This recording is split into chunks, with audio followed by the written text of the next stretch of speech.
Harvard Divinity School. Decolonizing Palestine, the Land, the People, the Bible. April 16th, 2024.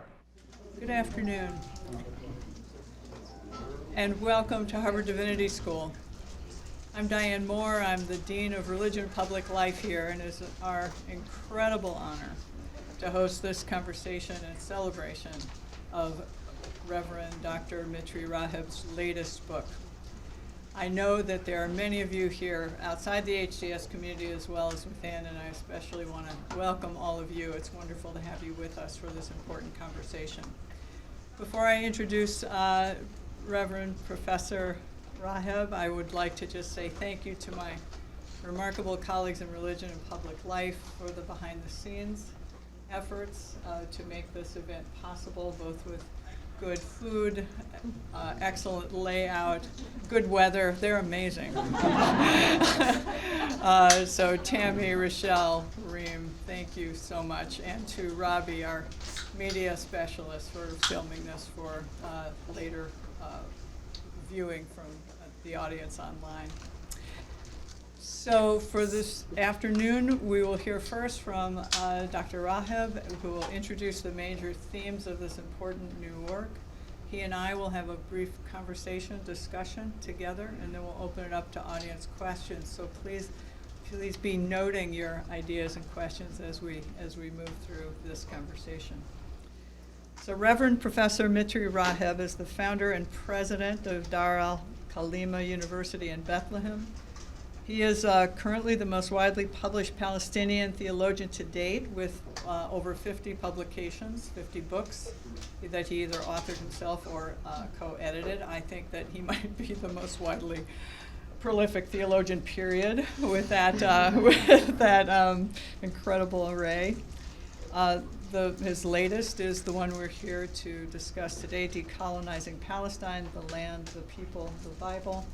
He's also author. I'm not going to list them all, but I will list a couple more in the Eye of the Storm, Middle Eastern Christians in the 21st Century, and Politics of Persecution, Middle Eastern Christians in an Age of Empire. Reverend Raheb also served as the senior pastor of Christmas Lutheran Church in Bethlehem from June 1987 to May of 2017, remarkable pastorate, and as the president of the Synod of the Evangelical Lutheran Church in Jordan and the Holy Land from 2011 to 2016. He's a social entrepreneur also and has founded several NGOs, including Christian Academic Forum for Citizenship in the Arab World, and he is a founding board member of the National Library of Palestine and a founding member of Bright Stars of Bethlehem. He is an elected member of the Palestinian National Council as well as the Palestinian Central Council, so a civic leader as well. He is the recipient of numerous awards. I'll just name a few of them. In 2022, he was awarded an honorary doctorate of divinity from Wartburg Theological Seminary. In 2017, he was awarded the Tolerance Award from the European Academy of Science and Arts. In 2015, he was the recipient of the Olaf Palme Prize. 2012, the German Media Prize. In 2003, he was 4 years old then, an honorary doctorate from Concordia University in Chicago for his outstanding contribution to Christian education through research and publication. And in 2006, the recipient of the International Muhammad Nafi Chik-Alabi Peace Award of the Central Islam Archive in Germany for his interfaith work.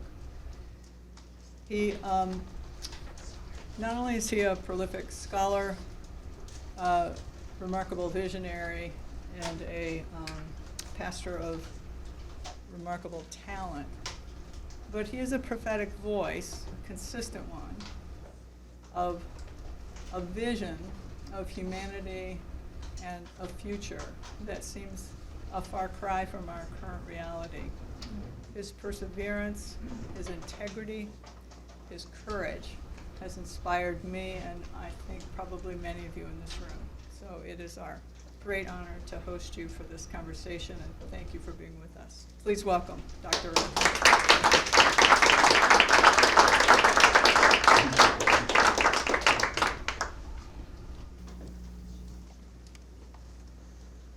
Good afternoon, and thank you, Diane, for this introduction.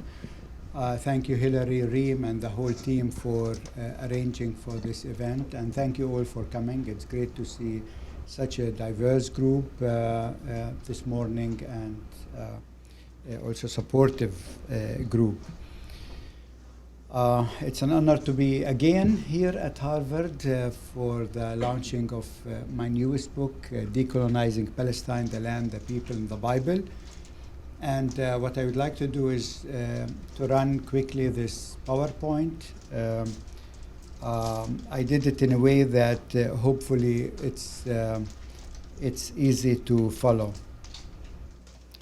I would like to start with the question that really we are all struggling with, is how best to describe the situation that is prevailing in Israel-Palestine. And usually people used to think of it as a conflict, but the word conflict really implies two groups fighting about something, which really is not the case. But also more and more people try to think of this conflict being a religious conflict between especially Muslims and Jews, which is not, which is good that it's not, because we are not doomed to be enemies forever. It means it's a political conflict that could be solved if there is will. And here in the media, all the time, I hear it's a war between Israel and Hamas. But actually this war is against the whole Palestinian people, not Hamas. And in the book, really, I struggle also with this when I hear, especially when I talk to people in the academia, they always tell me it's complicated. And really what they mean with that, it's uncomprehendable, which means they don't want to deal with it. Interestingly enough, I never ever heard this word in connection with the Ukraine, right? It's crystal clear. Now, in the book, my thesis really is to understand what's happening in Israel-Palestine as settler-colonialism. And then this settler-colonial project has been from the beginning, throughout the last 100 years until today, powered by theology. And so I look at the interaction between settler-colonialism and theology. So this is my main thesis. And I will, this afternoon, we'll do it in two pieces. In the first piece, I will look at the settler colonialism in theory and praxis, because I'm not sure if everyone is really very much into settler colonial theory, but also especially the praxis, because you have to see the praxis to understand what is happening. And then in the second part, I will look at the theology, but theology will be with us the whole time. So the settler colonialism and the theory of it. Interestingly enough, it was mainly Palestinian Christians who started looking at what's happening in Palestine 100 years ago as settler colonialism. Here I would like to mention Najib Nassar, actually the founder of one of the first newspapers in Palestine that came out in Haifa. He started actually around 1911 describing this situation as settler colonialism. Was followed in the 30s by Tawfiq Kanaan, another Palestinian Christian Protestant. Actually, all of them, interestingly enough, happen to be Protestant. Not that I'm biased maybe, but this is what it is. The last really who wrote about it, a whole book, is Fayez Sayegh. He published this book in '65, Zionist Colonialism in Palestine. Now, Sayegh was the Palestinian representative, or if you want, ambassador at the UN. And it was during this time and his era that the United Nations adopted that Zionism is racism. Actually, thanks to him and thanks to his work on this. And if you read basically what he's saying in the book, he's saying what is happening in Palestine is nothing new. This is what has been happening in Africa and in Asia. We need just to connect the dots. Amazing work.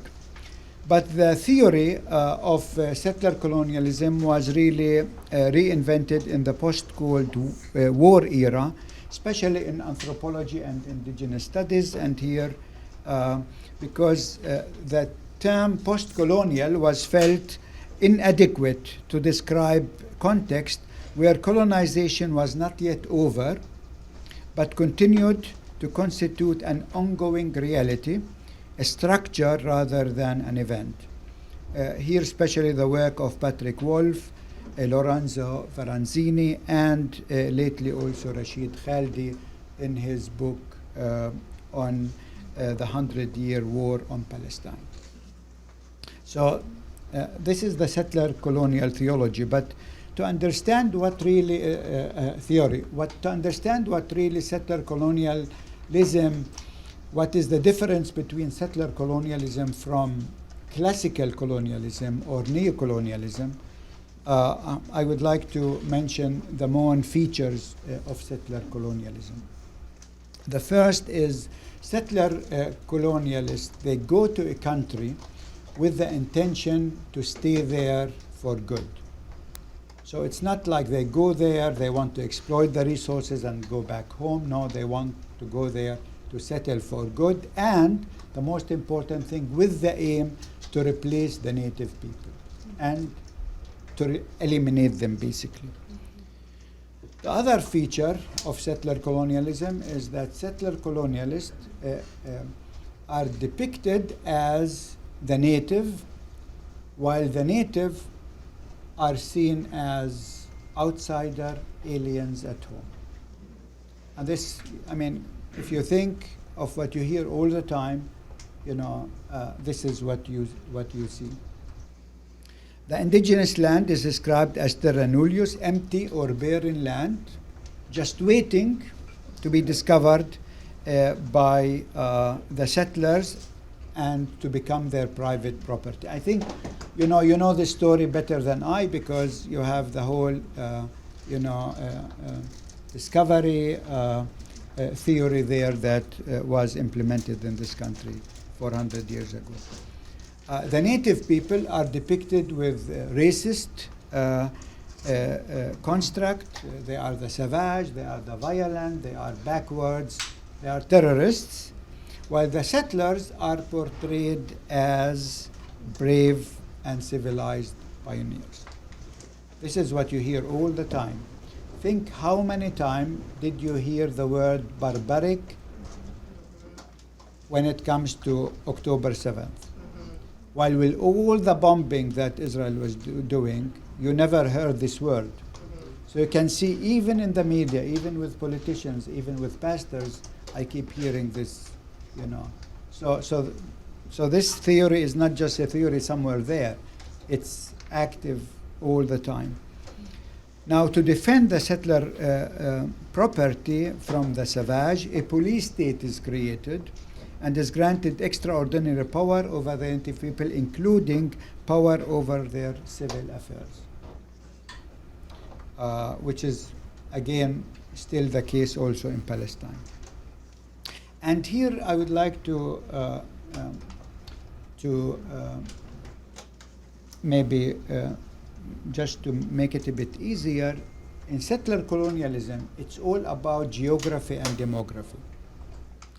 So the settlers would like to take all the geography, the land with its resources, while actually pushing out the native demography. And I will come back to that, but this is really very important. And how best to do that? You create an apartheid system, because you cannot do that without an apartheid system with all its legal structures. So this is really what distinguishes settler colonialism from classic or neocolonialism. Let me come to the practice of the settler colonialism in Palestine, because in the first chapter I really talk about Bethlehem, because for me this whole book is not only a theoretical enterprise, but it has to do with my very life, very existence. So it's very existential practice. And here I would like to show 5 stages how the settler colonial project in Palestine developed.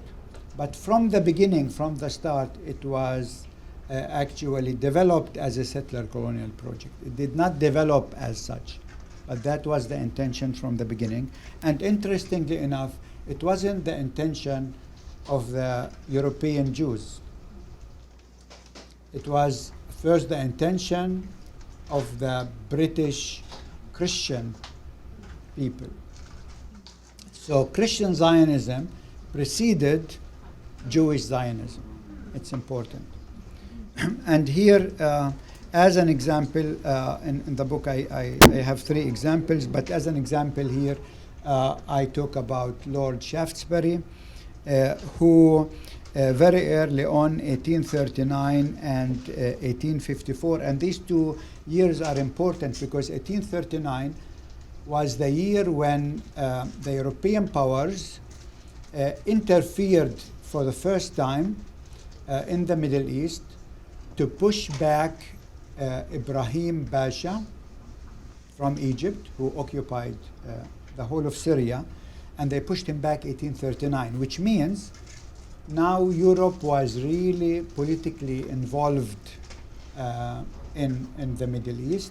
And 1854 also interesting because that was the year of the Crimean War, again another involvement of European powers in Palestine. And basically what Shaftesbury is saying here, there is a country without a nation without a country. Again, we come back to this idea of barren land, terra nullius. Now the land was not barren, because if you see what he wrote in 1839, he's saying actually the land is very very cultivated, very good land, so it's not barren at all. But this is again the construct of settler colonialism. Now, interestingly enough, Shaftesbury was a political figure, but also he was very much engaged in the church. He was the president of an organization that had the aim of converting Jews to Christianity.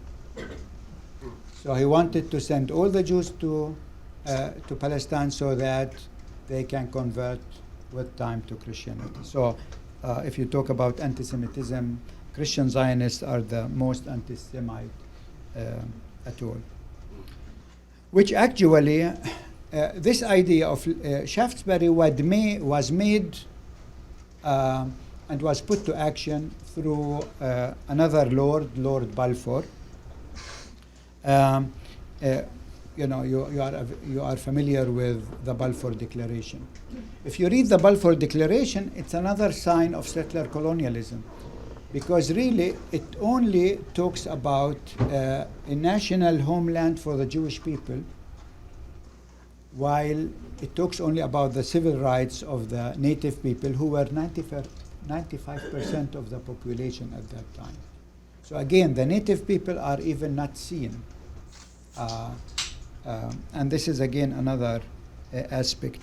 In 1922, in an address to the House of Lords, he confessed that actually behind his idea behind this declaration was not only a political calcul, but also was theological ideas. We see again how theology intersect with the political. But here it's interesting, maybe just to mention, for Lord Balfour, he was afraid actually that the poor Jewish immigrants from Russia who were flooding the pogroms there will flood Britain. Like Trump, he didn't want any poor immigrants to come, only Norwegian. I mean, right? And so he said, instead of them flooding the UK, let's send them to Palestine, and used actually the money of the rich Jews in the UK to finance this whole settler-colonial project in service of the larger British settler-colonial project that was going on worldwide. And so, unfortunately, our problem started with the British, not only our problem, many other countries in the world, as you know. Now, just to mention, Herzl actually adopted this idea because he thought this might be the answer to the so-called Jewish question. And he adopted the settler-colonial idea from the British. But not all Jews thought the same way, and this is important to see the width of Jewish thinking. Somebody like Martin Buber thought actually this settler-colonial idea is really not, doesn't do right to the Jewish values. And so he actually was talking about a binational state where you don't eliminate the native people, but you share the land with them on equal footing. But unfortunately, like all prophets, his voice was not heard. So that was the first stage. The second stage was really taking the land, and that what happened in 1948 when Israel took 77% of the land.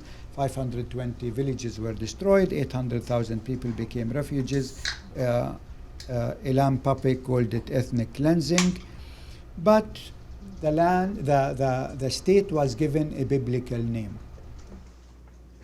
And that actually led to people confusing the state of Israel with the Israel of the Bible or the state or Israel in the Old Testament. Again, you can see how theology even was weaponized there.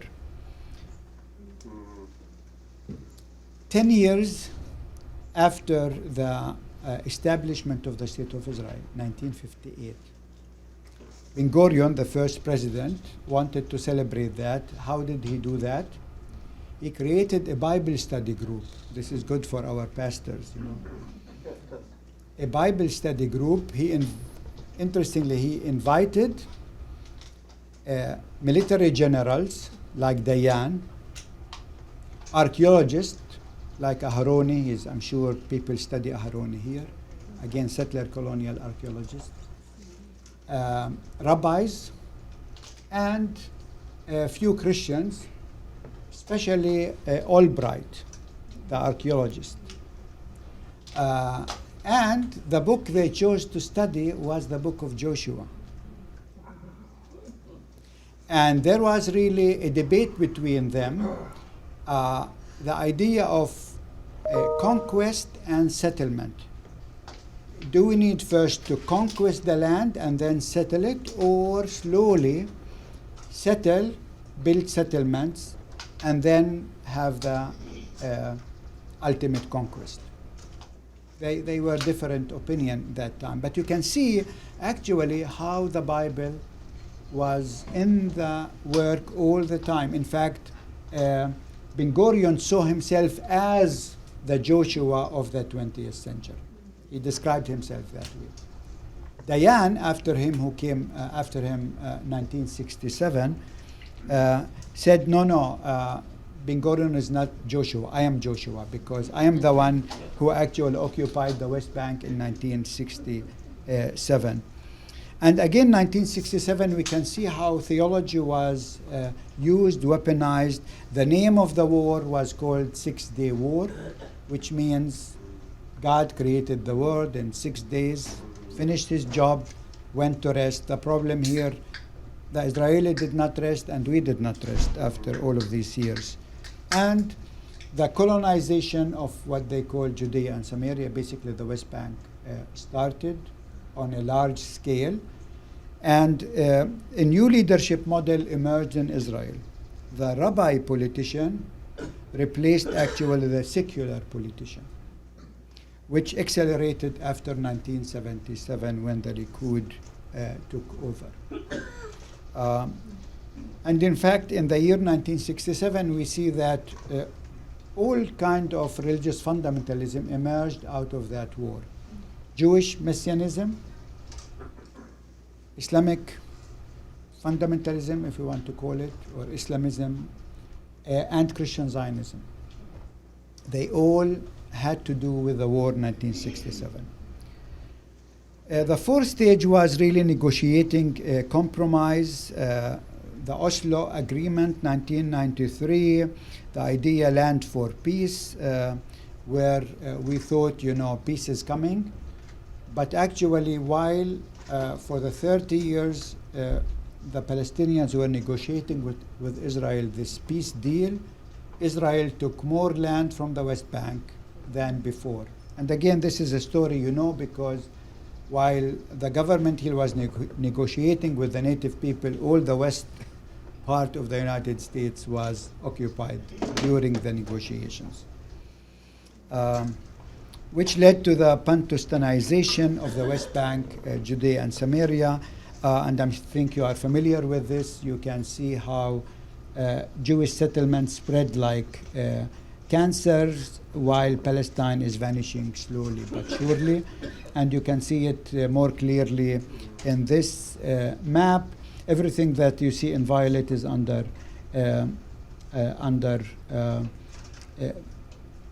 Israeli military rule. And you see these turquoise or green spots on the map. These are Jewish settlements on Palestinian land. If you look carefully, you can identify two vertical line of settlements, one in the Jordan Valley, the other one on the western side of the mountains, and three horizontal, which makes a grid. And again, this is important to understand settler-colonial way of taking over the geography while actually containing the demography. Now, this idea actually was not a new idea.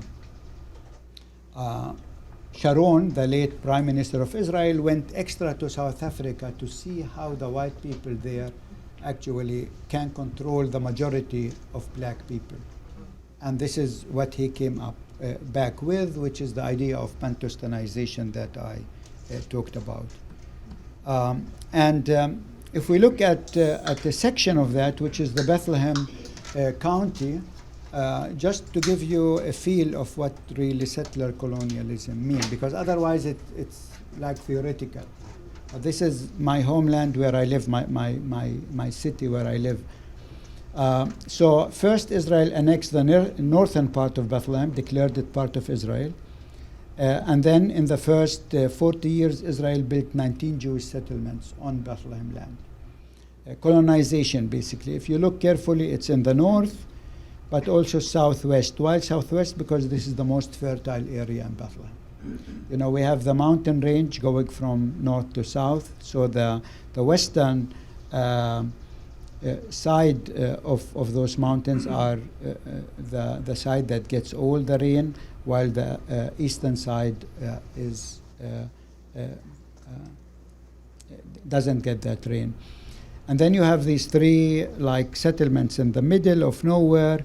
They sit there because they sit on the largest underground water aquifer.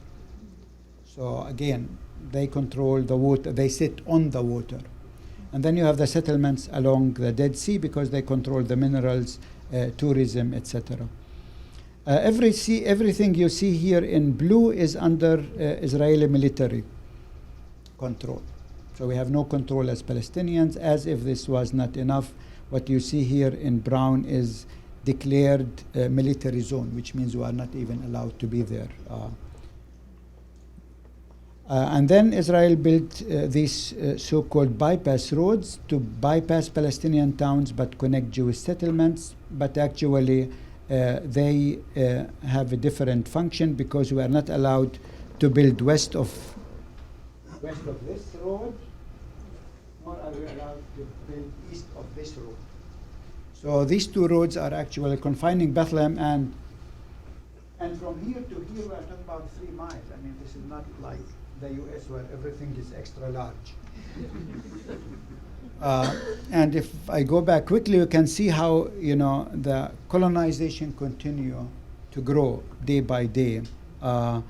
Then came the wall, barriers, checkpoints, and this is the Jewish settlements that are being right now. You can see that there is a set of settlements all the way now in the east that Israel is building. So if you take the whole area in Bethlehem, this is West Bank, that is controlled by Israel, it is 66% plus the 20%. So 86% of the land of Bethlehem, Palestinian land of Bethlehem, is under Israeli Jewish either military or settler control. So if you want to understand settler colonialism, here is, I mean, it's not a theory. Here you can see it. And the last stage was really sealing the settler colonial project that started with President Trump, continued with the current Israeli government under Netanyahu. And what I have here from Netanyahu's Twitter is actually the first sentence in the coalition agreement. It says, "These are the basic lines of the national government headed by me. The Jewish people have an exclusive and unquestionable right to all areas of the land of Israel." When you hear the land of Israel, Eretz Israel, it means historic Palestine, which means I don't have right to be there. I'm tolerated until they can get rid of me at some point. That's what it is. And then he continues, "The government will promote and develop settlement in all parts of the land of Israel, in the Galilee, the Negev, the Golan, Judea, and Samaria." So here you can see actually settler colonialism pure. All the geography, while the Palestinian demography is actually eliminated in the text. They are not there. Which lead, as I said, this can only be done through an apartheid system, which B'Tselem, a Jewish human rights organization, Human Rights Watch, and others have talked about it. Which actually brings us to Gaza. What's happening in Gaza was actually the last chapter of the settler-colonial project. I think Netanyahu and his government were hoping that through this war they can displace the Palestinians and push them into the Sinai, Egypt. It didn't work because the Egyptians didn't want to do that. And so what do? You make life in Gaza unlivable. You destroy the hospitals, the school, the infrastructure, everything, that actually nothing is left for people to survive. And this is what is happening. Because the settler colonial project of Israel actually failed. Because right now there are 6.5 million Palestinians, 6.5 million Jewish Israelis. So after 100 years, this project was not able to get rid of the Palestinian demography. They did that 48, they did that 67, they keep doing it through all the measurements they are doing, and still they aren't in control of the demography. So this is how I understand actually what's happening in Gaza. And this is unfortunately our campus in Gaza before and after. During the Holy Week, actually the airstrike destroyed the whole campus, our campus in Gaza. So why do you destroy a university with the focus on arts and culture? Again, because you want to make life unlivable. And so what's happening in Gaza when it is described as genocide, it is interesting that it was South Africa who went to the International Court of Justice. Why South Africa? Because South Africa is a country that actually suffered under settler colonialism. If you look who are the countries that came in support of Israel at the ICJ, all of them settler colonial countries. I don't have here Canada, but Canada is also the fifth country. So that is the theory, that is the praxis, and now we come to the theology that powers the settler colonialism. And I always keep saying that the settler colonial project is maintained by the hardware, all the toys that Israel gets for free from the United States and other countries, including the dumb bombs that they received during this war. But more dangerous than the hardware is the software. And the software is provided by Christian seminaries.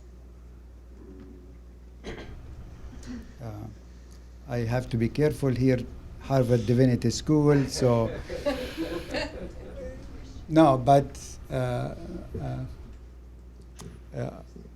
unfortunately many seminaries, not only in the States, worldwide, even in the global South, they provide Israel with this software. And I will look at it because it is really the Christian Zionism in all its forms. There are different kinds of settler, of Christian Zionism approaches that provide the software for the settler-colonial project. In the book, I focus on two. One is very well known, which is the American evangelical brand of Christian Zionism that really got a huge push forward after 1967 because these nationalist Christians in this country were thought that America lost the war in Vietnam. But Israel won the war in 1967. And so they thought God was on the side of Israel, not on the side of the US. And this is why Israel started playing a much bigger role in their theology after that year, which again developed further in 1977 when the Likud party took over, because the Likud party was more religiously oriented party in Israel, not like the Labour Party. And they understood, it was big in the first one, who understood the importance of Christian Zionists in this country as a Christian lobby for Israel. But I think this kind of Christian Zionism is known to you. For me in the book, really, I try to focus for the rise of liberal Christian Zionism, which nobody before talked about. So for me, really, this is maybe a very important aspect of the book. Most of these theologians came as students of Karl Barth. Karl Barth, as you know, a very important German theologian after First World War, and many of the American theologians that are like prophets in this country, if you look deep down, you will discover that they have a subtle Christian Zionism.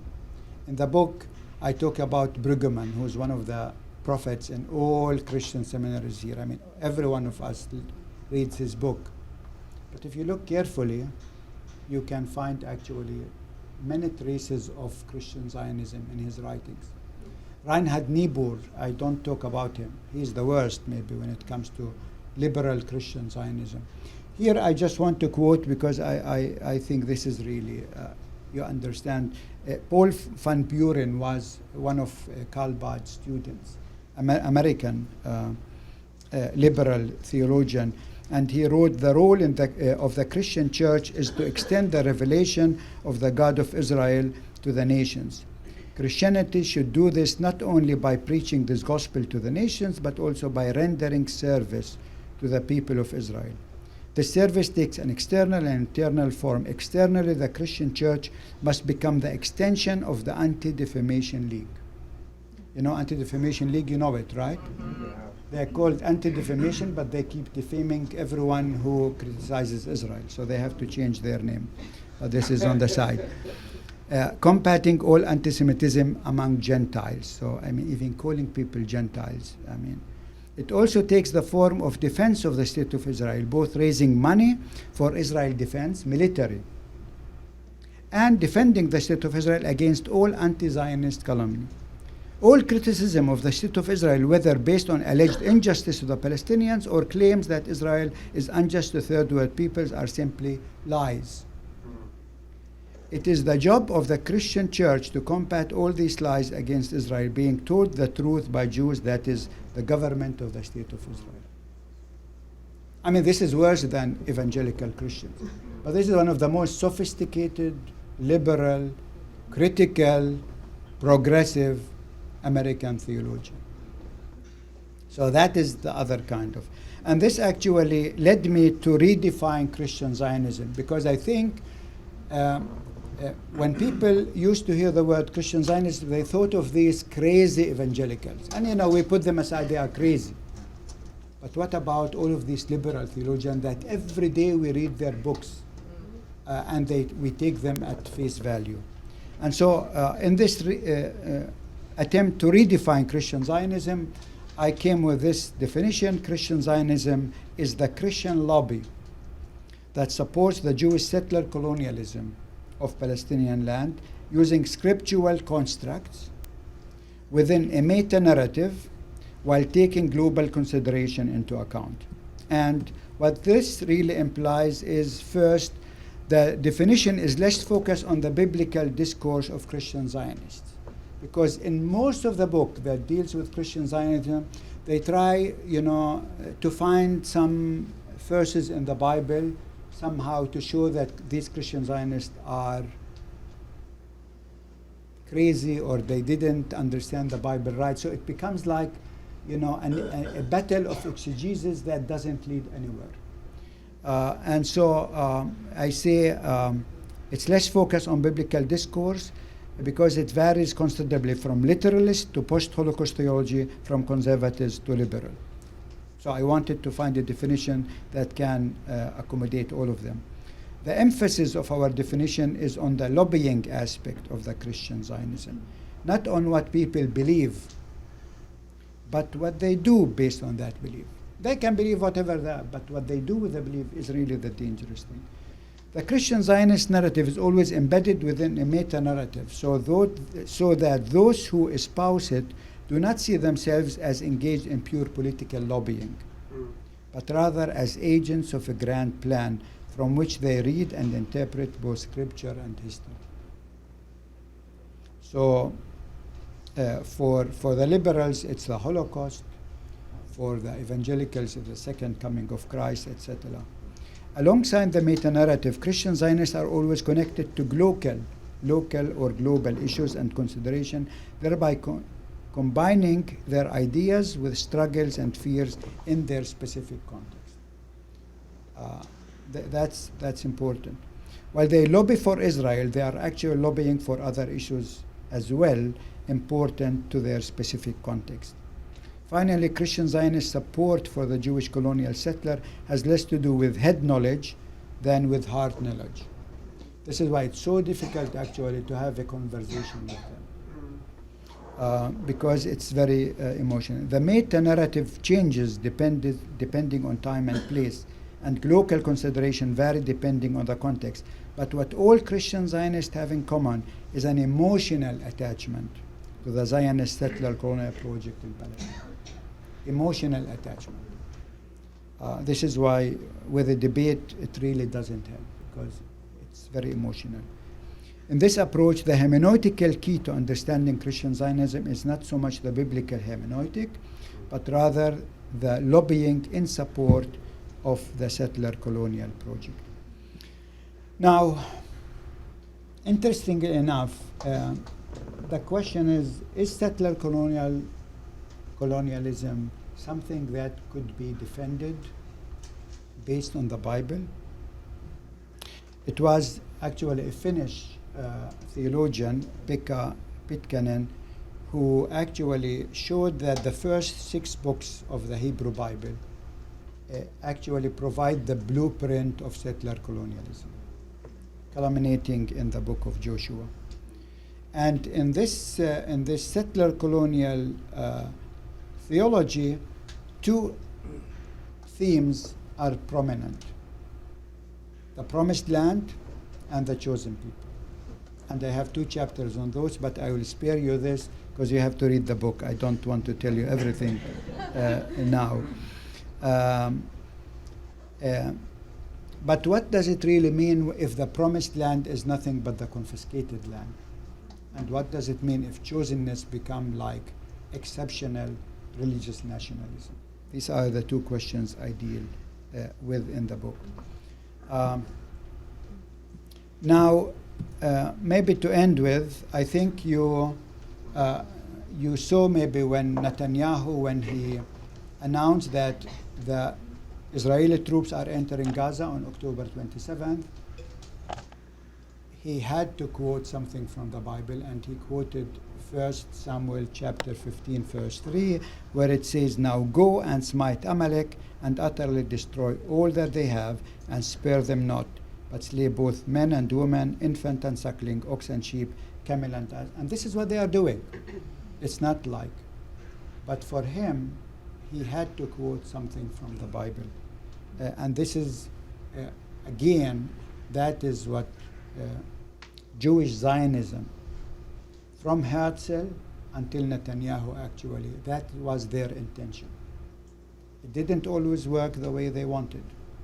But as I said, this is not the only Jewish voices, because today many Jewish voices are actually pro-Palestinian in this country, Jewish Voices for Peace, and Not in My Name, and if not now, and others.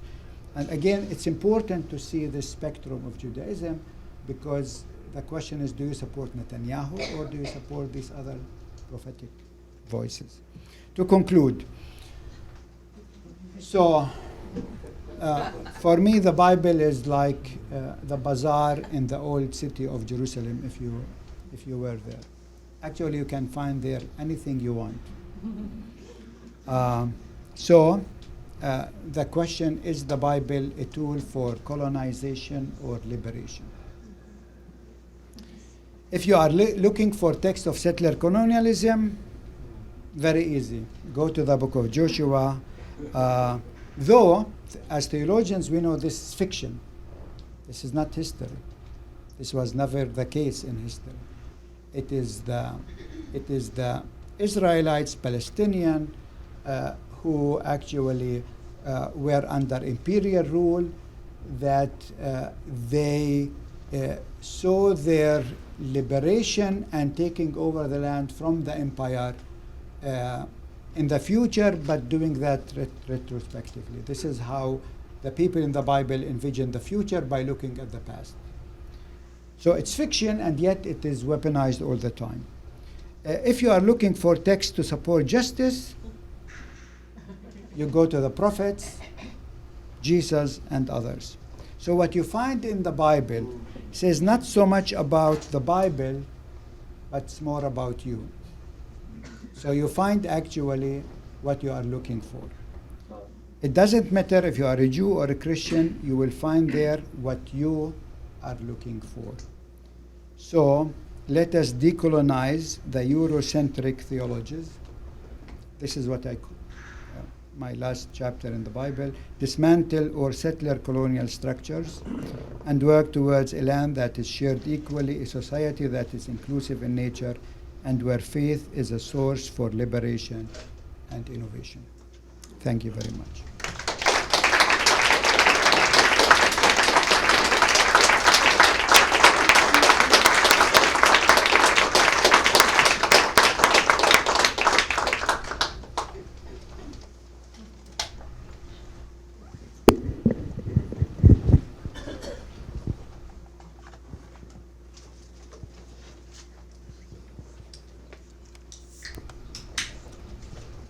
Mitri, thank you for what is not only another remarkable and comprehensive book, but for your powerful ability to translate complicated ideas in a very accessible way without compromising the integrity of the depth of what you've done. This is one of your great strengths, and it's clearly apparent in this important book. So I'm wondering if you can reflect a little bit about what you're experiencing, or do you feel like there's been any movement among the Christian communities with which you work following the October 7th? In this country or? In your context. If you want to speak about our country, but this country, but.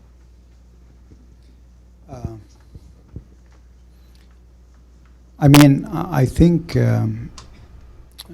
after October 7th, we saw that many Palestinian Christians became even more vocal than before. Not all of them, because those living inside Israel or in Jerusalem actually became very fearful like never before. Many Christian leaders even deactivated their Facebook, social media, because they were afraid, because Israel was really cracking down on anyone who even had a post. And today, actually, a new law was announced in Israel that prohibit people from citing Quranic verses in support of Palestinians, or there was another thing, I forgot what it was. So just today, so the cracking on people is, so the empire is showing its real face, I think, in this war, and we can see it there. But still, many theologians in the West Bank have been very active. I can tell you, several of my colleagues and myself, we have been doing Zooms almost on daily basis, like crazy. And the interest is actually growing worldwide. And this is, maybe for the first time, I had some, like some hopeful signs in this country, especially among young people. Some of them are sitting here, so. Thank you, thank you. I want to say one of the things that I've learned from you over the years and has caused profound introspection on my part is that I was myself trained in the liberal Zionist framework.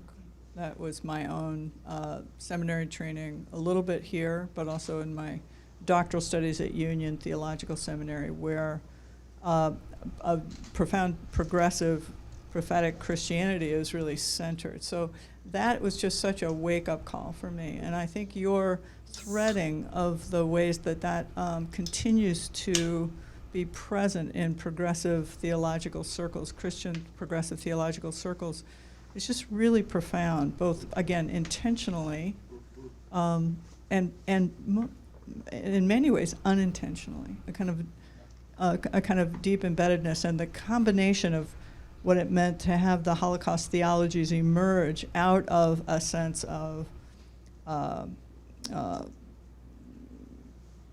representation of Christian anti-Semitism is something I can really relate to. Yet, again, this broad swath, then it becomes a zero-sum game yet again. I wonder if you could speak a little bit about that tendency, even in our theologies, which by definition are intended to be more subtle and more interpretive and more present. But what are the theological roots, do you think, of this zero-sum framing? Yeah, thank you. I think you are right. I think in the book, maybe this is really the first time that people realized the importance of this liberal Christian Zionism. Because before, I think people were not very much aware of that. And I mention as an example Brueggemann, and who's a good friend, and I like lots of his writings. He's progressive liberal, Even in Palestine, he wrote some good things. But it became clear to me when, after reading his book on the land the second time, because he wrote that book for the American audience. He talked about the feeling of landlessness among Americans. You know, you move all the time. But then when I started looking at our situation as settler-colonialism,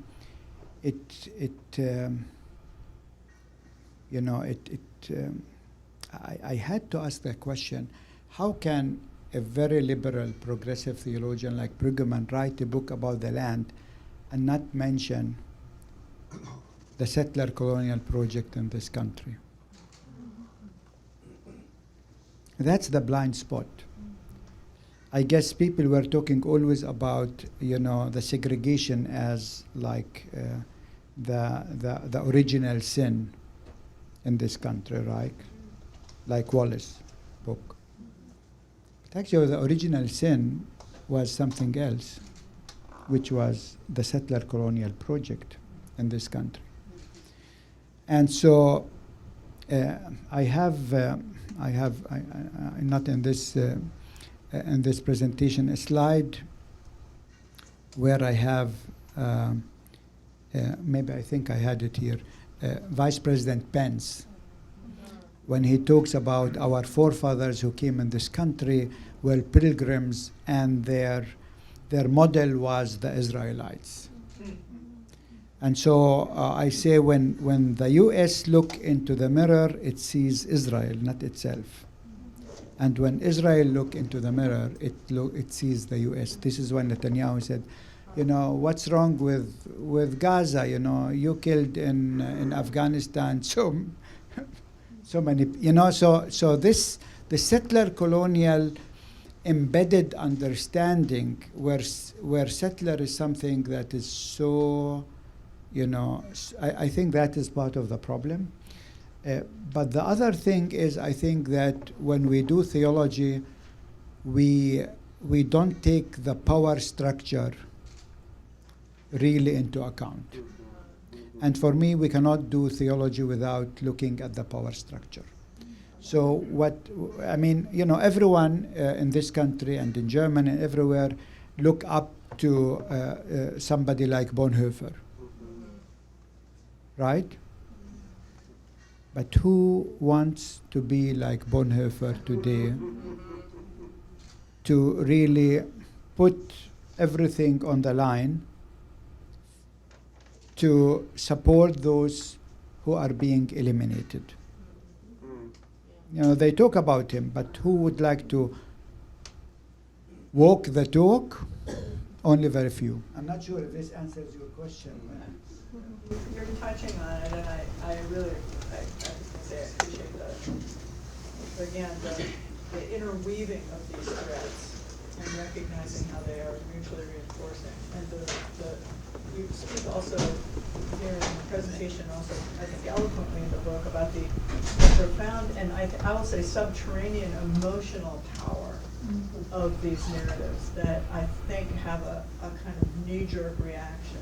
And there's so many pieces in the book that you pull to help build this foundation, but the language Judeo-Christian, the language of the association of what it means to be connected to exceptionalism, the ways that that Zionism is a European Christian project. I think you represent that so profoundly in the book and in many of your publications. Maybe to that, I think also there is a subtle cultural Zionism that is there. And maybe when I do a second edition, I thought of it just late. So when, for example, President Biden says, I am a Zionist. If there were no Israel, we had to invest in Israel. That is not something, he's not powered by liberal nor by these evangelicals. This is a subtle cultural Zionism that is promoted through the media, and as you said, it is like in the subconsciousness. That is the danger of it. It's not in the consciousness, it's subconsciousness. And this is why people are infected with it without knowing it. Well, excellent. Now the current equation, of course, with anything that is considered to be anti-Zionist is anti-Semitic. This now simple equation, I was struck too by your comment in the 65 of Zion's presentation and how Zionism was declared racism in 65 and how far we've come. Now relevant to that, I just learned from one of our former MRPL students who's an expert in technology that Facebook is currently working on a program to make Zionism itself a marked category, so that if you challenge Zionism, you will be potentially associated with hate speech. So that anything that would be challenge Zionism. So I think you're right about the kind of creep, the subtle creep, culturally and historically, of how these different ideas end up getting embedded into its subconscious and then reproduced often unconsciously. So again, just to say your own work and the lifting up of these contradictions, I think, is such an important and critical contribution to our own unlearning, I will say, as Christians, for those Christians in the room, that I feel like both the association of Christianity with empire, of course, is a consistent challenge.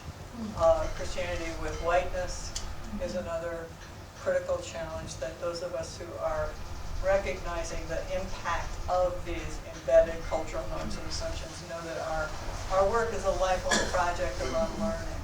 And this notion also of what it means to live in the complexity of these contradictions, I think, is the other thing that I'm so grateful to you for.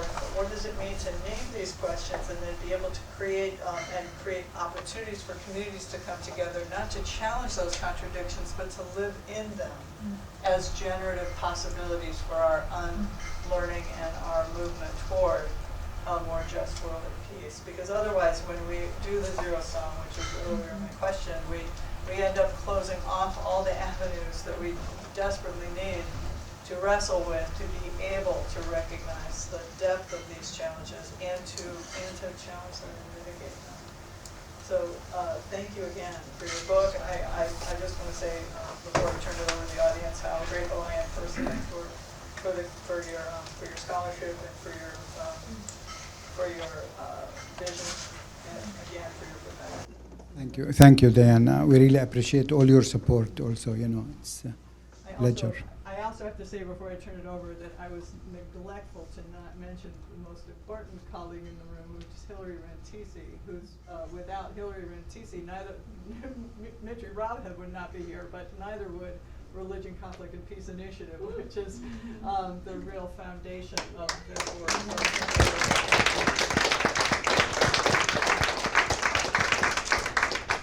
She didn't necessarily help with the background, which is what I was also grateful to our colleagues for helping prepare. So let's open it up for questions and comments from the audience about this book, about the presentation, about the current challenges we're facing.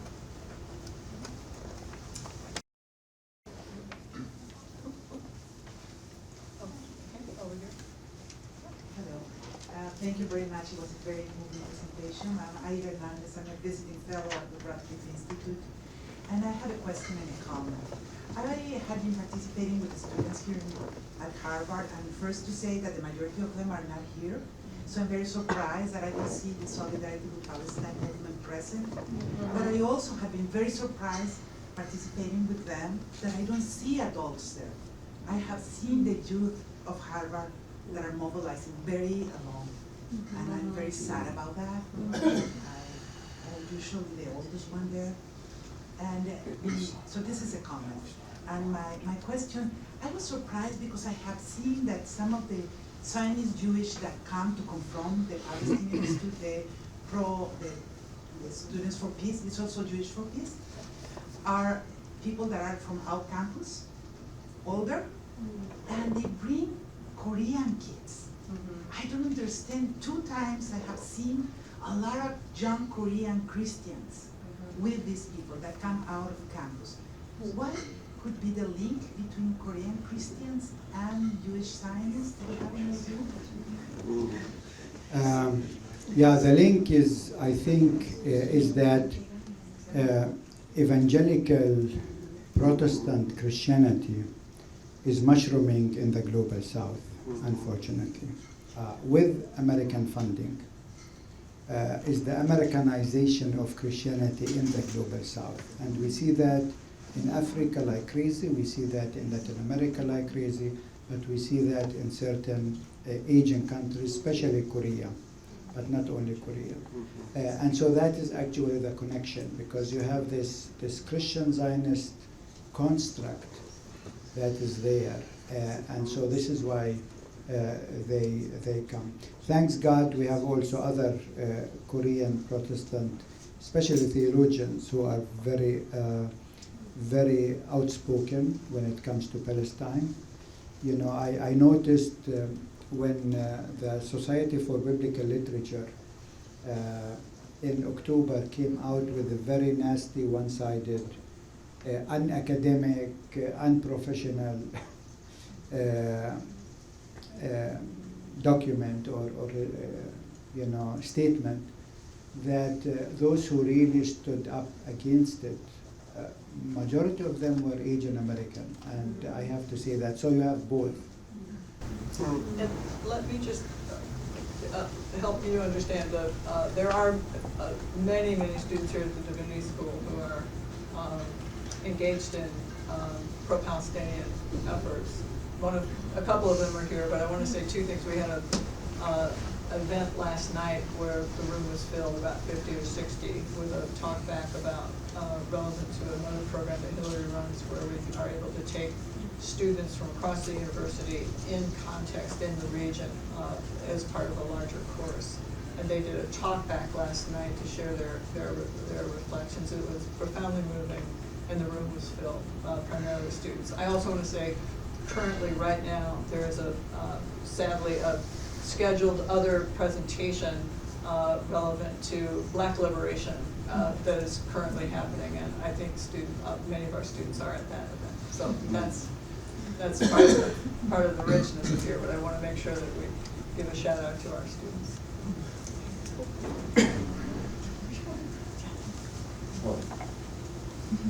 My name is Bill Shao. I'm an economist and a retired professor from Harvard. I'm always intrigued by the Palestinian issue, and you just educated me really well about the theological and religious aspect. But as an economist, I see that's really intermixed with politics and economics. And that actually entangled the United States and many countries with Israel. And can you comment on for us, is there some way to sort that out? So let's just look at the historical and religious aspect. Thank you. And then reading about that. Yeah, I mean, economy definitely plays an important role, because, you know, the empire works with politics, economy, ideology, military, you name it. I mean, the settler-colonial project has lots of economic. In fact, when Britain started the project, was to control the trade routes. So economic ideas were actually at the forefront, though they didn't talk about it, because, you know, they had to talk about some nice things, not about their real interest. And still, you know, with the exploitation of Palestinian resources, even with Gaza, I mean, one of the issues is that on the shores of Gaza you have huge amount of gas. that Israel would like to control. The colonization of, as I showed you, like in Bethlehem, had to do with agriculture, taking really the fruitful land. So basically leaving nothing for the Palestinian, exploiting everything underground, above ground, and yeah, so economic interests plays a big role in all of that. But it's not only economic interest, it's really the bundle of all of it, what makes this project so dangerous. The economy of Israel right now, the largest export in Israel are military equipment and surveillance equipment that are sold worldwide. And this is why Israel has to do a war every 3 to 4 years, because they had to test those weapons on real grounds meaning on real people. So now in Gaza, they tested all the artificial intelligence led military equipment to see all their faults and to make them better. So yeah, I mean, that is also, war is important factor in the Israeli economy, because without it, they will lose their one of their major income. Just to reiterate, one of what your important representation of the narrative of theology, Christianity, as giving legitimacy to the external representations of structural and direct forms of violence. So the narratives matter, and that's where I think your work is so critical, because without the narratives, it would just be raw representation, exploitation, but the narratives give, or try to, at this point, I think it's pretty explicit, but soften or give legitimacy to structural direct forms of violence. We had the hands up, that's great, thank you. Thanks for the wonderful talk, and I just wanted to follow up on the liberal Christian Zionists of today. Are they still motivated by like the second coming and trying to convert them all to Christianity? And if not, what is their motivation? No, the liberal, no, that's not part of their idea. It's only the evangelicals who are anxious for Armageddon. You know? And actually, they are, as I tried to say, really the anti-Semite if you look carefully.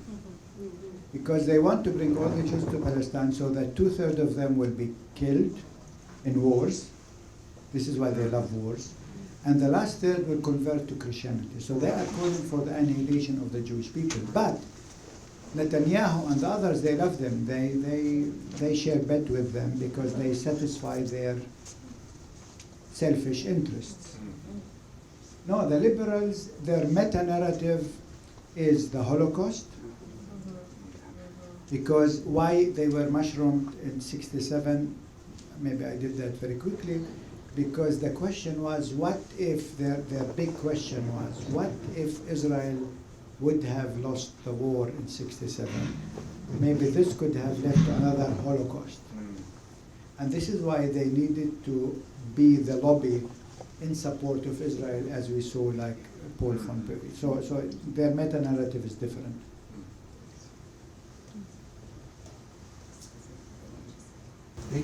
Yeah. Hi there. I'm a doctor. We need a mic. Well, The mics aren't working. Yeah, So I'll just speak speak up. loudly. I'm a doctor, and I actually I work in the Harvard Medical School system. I came speak here. up a little. I came here because it's not a school that I would normally go to, because it's the divinity school. I go to the other center of healing, which is the hospital system. So I actually came here to see if there was healing going on here.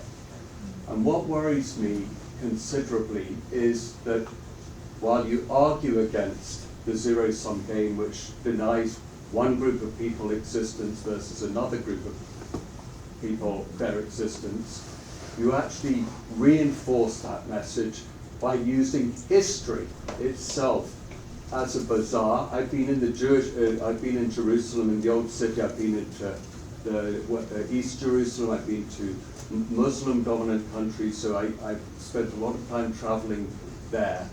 And I would say you've used history in your book in the same way you would go to the bazaar, picking certain things that weaponized religion, weaponizing religion to alienate, ostracize one group against another.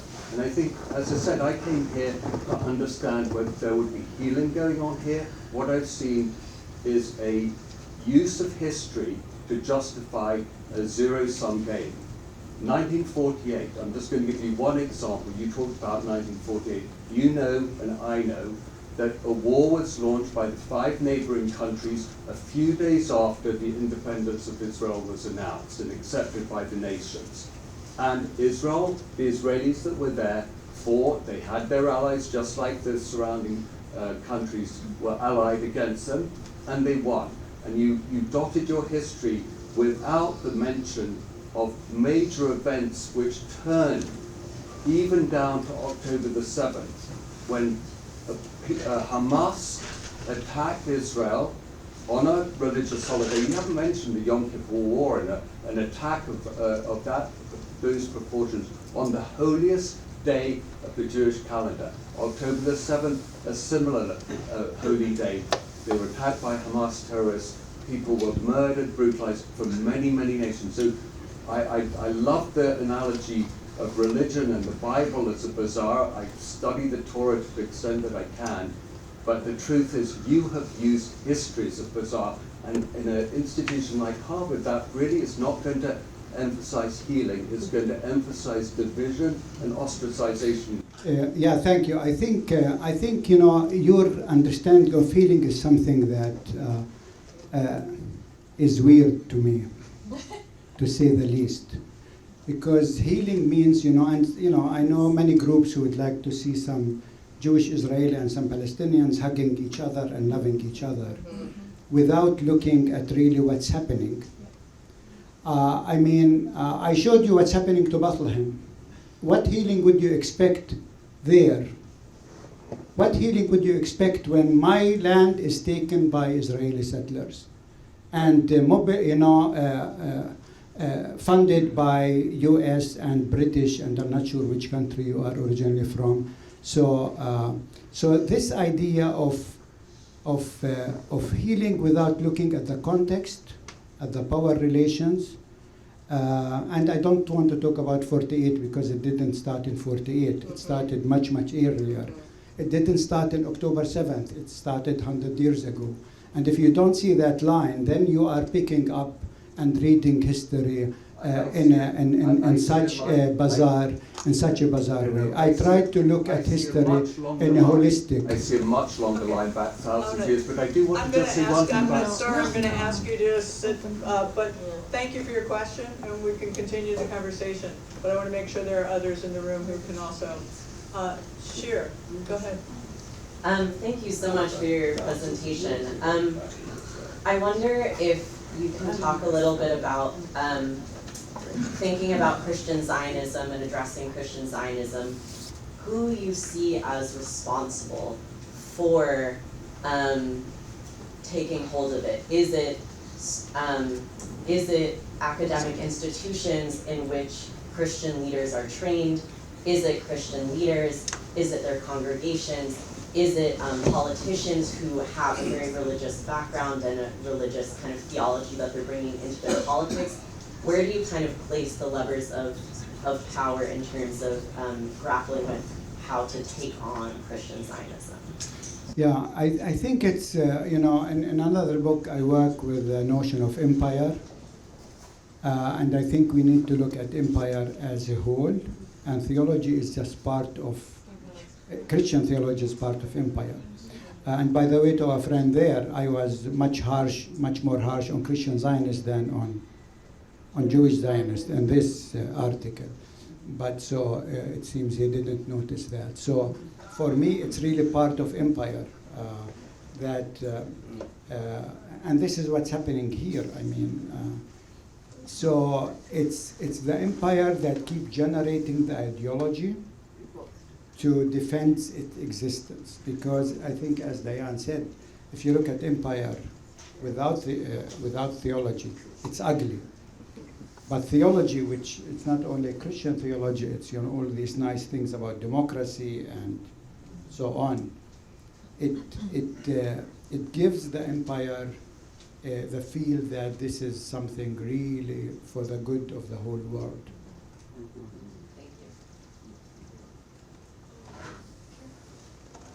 Yeah, I think we have no mic, so please, yeah. Yes, you, yes. Oh, okay. Hi, my name is Reshma. Thank you so much for your talk. I'm very grateful for you. I'm coming from over at the Harvard Business School. I am surrounded by, also an economist. I'm surrounded by, I would say, progressives, lots of progressives who are my colleagues, whose religion is capitalism.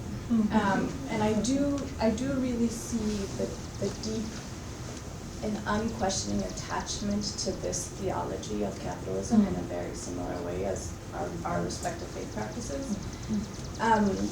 And so I struggle with exactly what you brought up, which is how do we engage with people who genuinely, truly believe that they adhere to progressive liberal values, see themselves as that, but are unable to recognize that they are adhering to a fundamentally supremacist, and X, Y, and Z ideology or religion.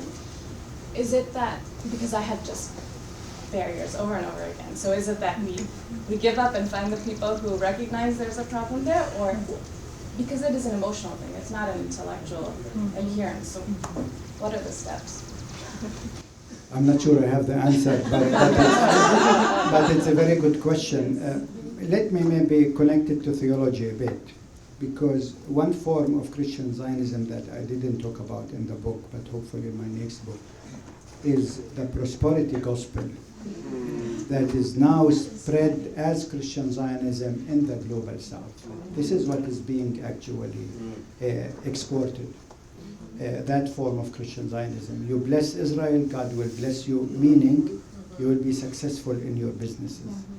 But this is something maybe also you need to work on it in the future, or we can work on it in the future, because I really don't have all the answer to it. I think we have time for one more question. Let's see, back here. You've been very patient, yes.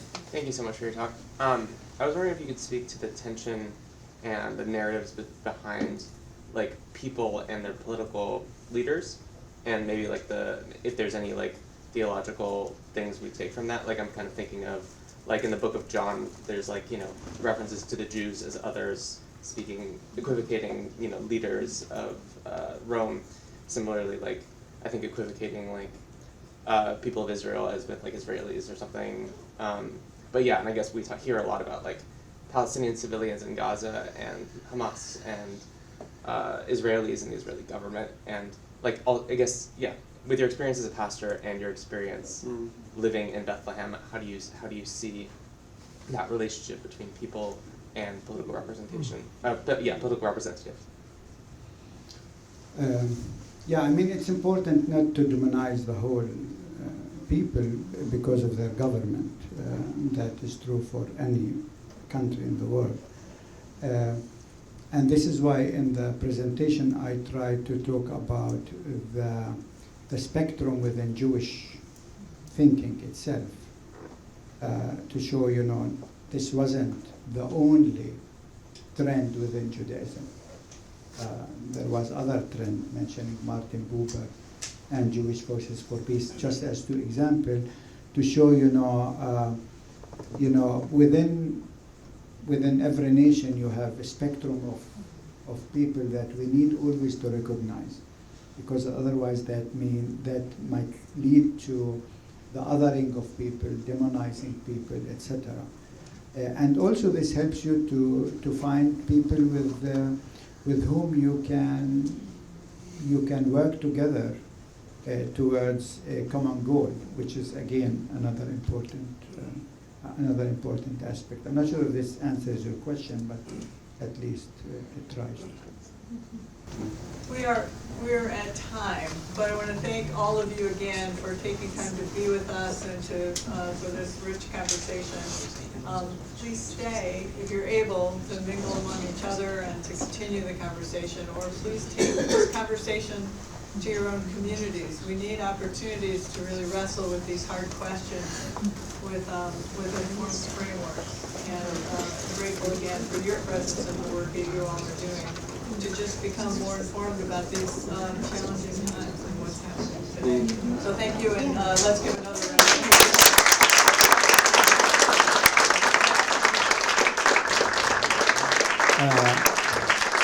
Thank you, Diane, and thank you, Hillary. Thank you, Harvard Divinity School, for hosting this book talk. Thank you all for coming. I really appreciate the dialogue with all of you, and hopefully we'll stay in touch. Sponsor Religion and Public Life's Religion, Conflict, and Peace Initiative. Copyright 2024, the President and Fellows of Harvard College.